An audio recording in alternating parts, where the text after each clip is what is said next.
commissioned reports for us on a quarterly basis from the IVS and the NVS to be able to give us the statistics for our LGA.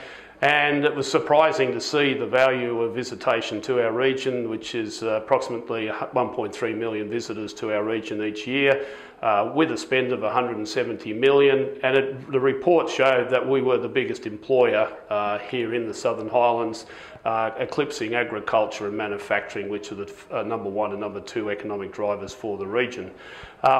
The value of tourism wasn't recognised by the community. We undertook community research using from local media right through to the council's monthly newsletter, through to its rate notices, where we're able to gather information. And one of the things that it told us that the people didn't recognise the value of tourism in the area, didn't recognise what they had in their backyard. And immediately we looked at the utilisation of the local community to be able to become our voice and to also support our direction for the future. One of the things that came out of the report also initially from Peter's findings was that our visiting friends and relatives market made up close to 48% of our visitation, which is in excess of 500,000 visitors a year.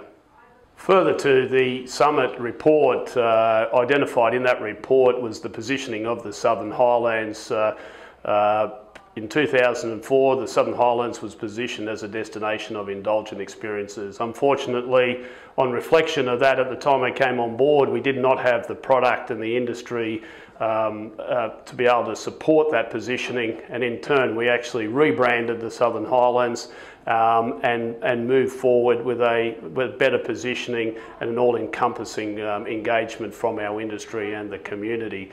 To engage the community following the summit, we went out with a campaign of My Southern Highlands for the community to be recognised that they had a part to play in the promotion of their destination as a major tourism area.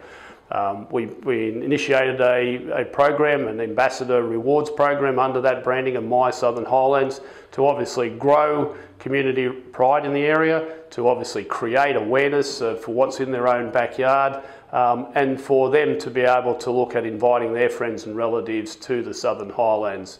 At the time, 9 years ago, the budget has not increased as it is to today, to a budget of $950,000 to include staffing and operational costs and marketing. And with a small budget like that, we needed to be pretty well focused in our direction and going forward for the future. With limited resources from a budget perspective, Council, over the 9 years that I've been here managing the area, we've had a budget that hasn't increased and has remained the same, with $950,000 to include from staffing to operational to marketing and promotional dollars in that budget. As part of that, we knew they took the strategy that we can't be everything to everybody. And with the results of the Peter Valerio research and the outcomes from the economic summit that was conducted into tourism, we decided to be very rifle focused in our approach for where we're going. With the visitation from friends and relatives eclipsing the 500,000, nearly 50% of our visitation, we were able to see that we could make a difference in that particular channel, as against getting involved in the mass marketing of a destination in our major markets of Sydney, Canberra and the Illawarra. So we put a lot of resources and efforts over the last 7 years in that particular area, and obviously have been recognised over the last 2 years with the awards for the New South Wales Tourism Awards for destination marketing for visiting friends and relatives.